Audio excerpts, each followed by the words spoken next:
رسول اللہ صلی اللہ علیہ وسلم نے ہمیں نصیحت فرمانے کے لیے کچھ دن مقرر کر دیے تھے، اس ڈر سے کہ کہیں ہم کبھی دخاطر نہ ہو جائیں۔ صحیح بخاری حدیث نمبر 68۔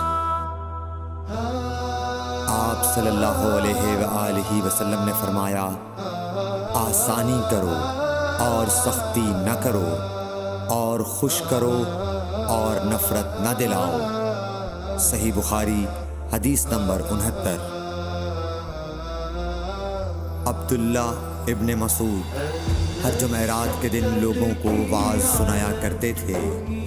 ایک آدمی نے ان سے کہا، اے ابو عبد الرحمن، میں چاہتا ہوں کہ تم ہمیں ہر روز وعظ سنایا کرو۔ انہوں نے فرمایا، تو سن لو کہ مجھے اس امر سے کوئی چیز مانع ہے تو یہ کہ میں یہ بات پسند نہیں کرتا کہ کہیں تم تنگ نہ ہو جاؤ، اور میں وعظ میں تمہاری فرصت کا وقت تلاش کیا کرتا ہوں، جیسا کہ رسول اللہ صلی اللہ علیہ وسلم اس خیال سے کہ ہم کبھی دخاطر نہ ہو جائیں، وعظ کے لیے ہمارے اوقات فرصت کا خیال رکھتے تھے۔ صحیح بخاری حدیث نمبر 70۔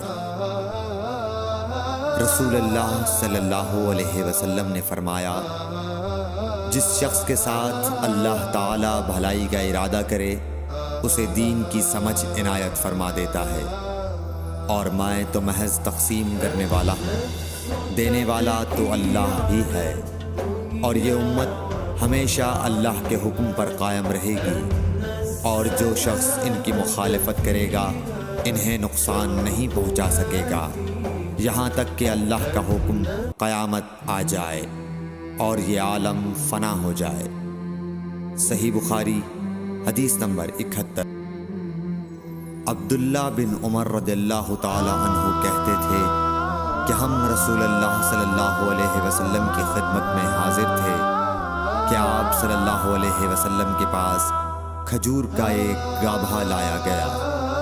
اسے دیکھ کر آپ نے فرمایا کہ درختوں میں ایک درخت ایسا ہے اس کی مثال مسلمان کی طرح ہے۔